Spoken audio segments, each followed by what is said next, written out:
Set ਦੀ ਗੱਲ ਕਰ ਰਹੇ ਹਾਂ ਤੇ ਇੱਥੇ ਰੇਪਿਸਟ ਦੇ ਮਾਈਂਡਸੈਟ ਬਾਰੇ ਵੀ ਜ਼ਰੂਰ ਗੱਲ ਕਰਾਂਗੇ ਕਿਉਂਕਿ ਅੱਜ ਕੱਲ੍ਹ ਅਸੀਂ ਸੁਣਦੇ ਹਾਂ ਕਿ ਇਹ ਸਿਰਫ ਲੜਕੀਆਂ ਨਾਲ ਹੀ ਨਹੀਂ ਲੜਕਿਆਂ ਨਾਲ ਵੀ ਰੇਪ ਹੋ ਰਹੇ ਨੇ ਤੇ ਇੱਕ ਰੇਪਿਸਟ ਦਾ ਕੀ ਮਾਈਂਡਸੈਟ ਹੁੰਦਾ। देखिए, पहले अगर हम जब रेपिस्ट की बात करें तो रेपिस्ट भी एक तरीके का क्रिमिनल ही है ना? क्रिमिनल।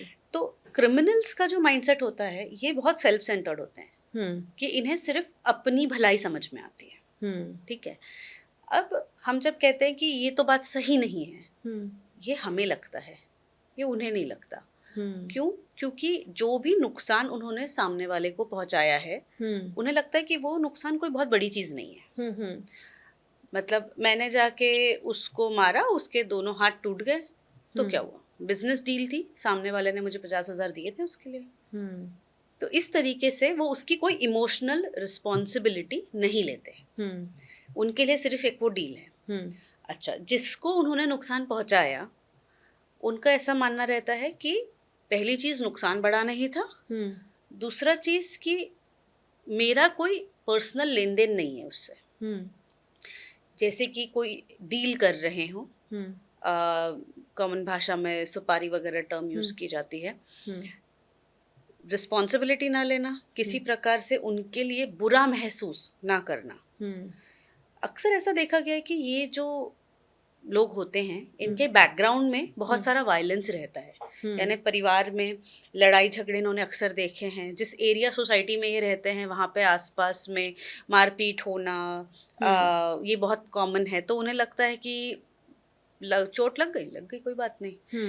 ਬਟ ਸਮਟਾਈਮਸ ਇਦਾਂ ਵੀ ਹੁੰਦਾ ਕਿ ਜਿਹੜਾ ਕ੍ਰਿਮੀਨਲ ਹੁੰਦਾ ਲੋਕ ਉਹਦੇ ਬੈਕਗ੍ਰਾਉਂਡ ਦੇ ਨਾਲ ਉਹਨੂੰ ਜਸਟੀਫਾਈ ਕਰਨ ਦੀ ਕੋਸ਼ਿਸ਼ ਕਰਦੇ ਨੇ ਕਿ ਹਾਂ ਠੀਕ ਆ ਉਹਦੇ ਨਾਲ ਇਹ ਕੁਝ ਬਚਪਨ ਵਿੱਚ ਹੋਇਆ ਸੀ ਤਾਂ ਉਹਨੇ ਇਦਾਂ ਕੀਤਾ। बात सही है, बट उनके बचपन में अगर कुछ हुआ है वो डेफिनेटली उनकी पर्सनालिटी को अफेक्ट करता है ना?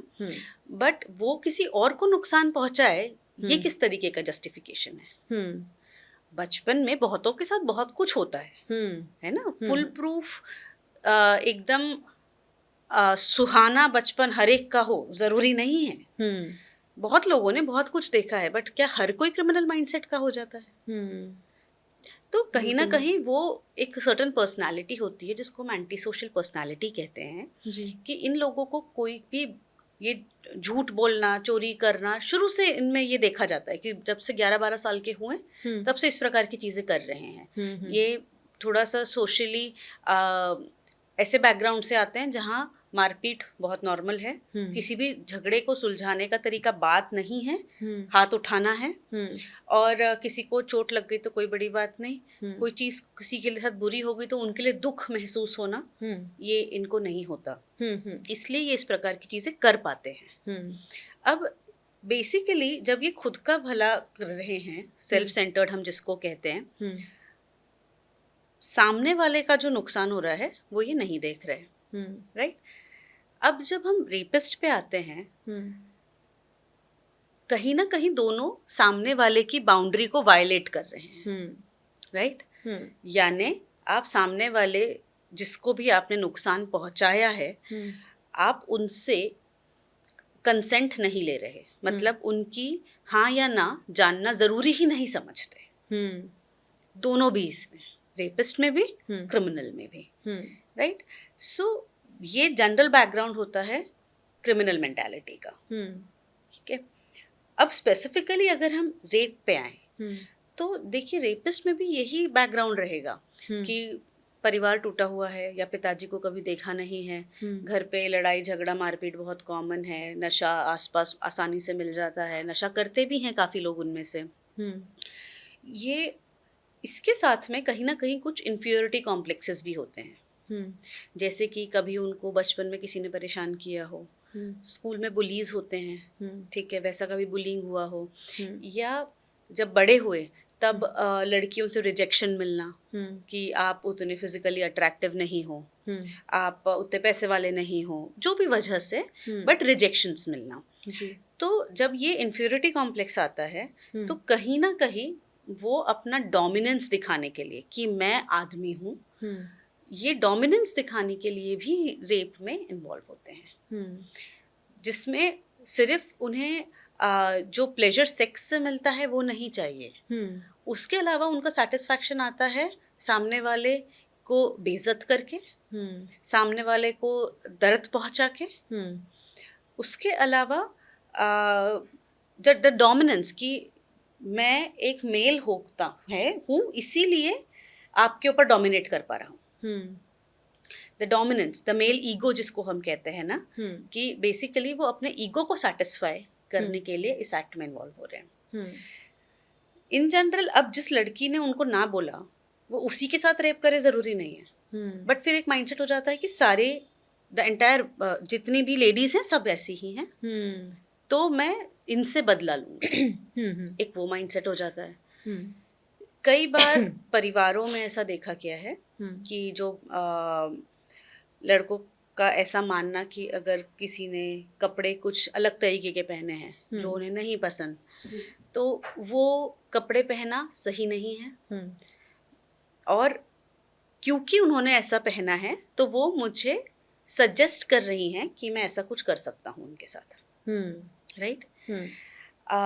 स्कर्ट पहना है, ट्राउजर्स पहना है, डेनिम्स पहने हैं, उनको ऐसा लगता है कि ये पहना है मतलब शी इज़ वेरी ओपन और मैं इनके साथ कुछ भी कर सकता हूँ। या ड्रिंक कर रही हैं या स्मोक कर रही हैं तो शी इज़ ओपन, ये सब मेरे लिए सिग्नल्स हैं और मैं कर सकता हूँ। बट हमें ये समझना होगा कि ये इनकी खुद की समझ है, सोच है। किसी ने कहा नहीं है इनसे, कहीं लिखा नहीं है कि जिसने स्कर्ट पहनी है वो कह रही है कि आइए आप मेरे साथ फिजिकल रिलेशंस बनाइए, राइट? तो जो रेपिस्ट होते हैं दे हैव अ माइंडसेट कि क्योंकि मैं आदमी हूँ मैं कुछ भी कर सकता हूँ। द लेडी जो सामने है वो एक इन्फीरियर बीन है, मतलब मुझसे छोटी हैं इसलिए मुझे उनसे हाँ ना पूछने की ज़रूरत नहीं है। और जो चीज़ें उन्होंने पहनी हैं, बोली हैं या जो भी कर रही हैं वो सब मुझे सिग्नल दे रही हैं। भले ही वो मना कर रही है बट वो चाहती है कि मैं ये करूं। इस तरीके का माइंडसेट रेपिस्ट्स का होता है। अब ये चीज़ सिर्फ लड़कियों के साथ हो ज़रूरी नहीं है। जैसे कि आपने कहा कि लड़कों के साथ भी रेप हो रहा है जी। देखिए एक सर्टेन एज ग्रुप होता है जहाँ पे सेक्सुअलिटी के साथ लोग एक्सपेरिमेंट करते हैं। इसमें काफ़ी सारे लोग होमोसेक्सुअल्स भी हो सकते हैं, ठीक है? ऐसे केसेस में यूजुअली या तो होमोसेक्सुअलिटी इन्वॉल्व रहती है, जैसे कि जेल वगैरह में जहाँ पे फीमेल्स नहीं है अवेलेबल, तो मेल्स के साथ ऐसा हो सकता है, स्पेशली जो फिजिकली थोड़े वीक हैं, राइट? कई बार उन्हें नीचा दिखाने के लिए या अपनी जगह बताने के लिए, that is the terminology is, भी इस तरीके की हरकत की जा सकती है। लड़कों के साथ कई बार बचपन में इस तरीके की चीज़ें भी हो सकती हैं, जिसको हम पीडोफिलिया कहते हैं, कि एक बड़े इंसान का, मतलब उम्र दराज इंसान का बच्चे के साथ सेक्सुअल एक्टिविटी में इन्वॉल्व होना। वो बच्चा लड़का और लड़की दोनों हो सकता है, right? So in general mindset is to take advantage and that I am superior and I deserve it.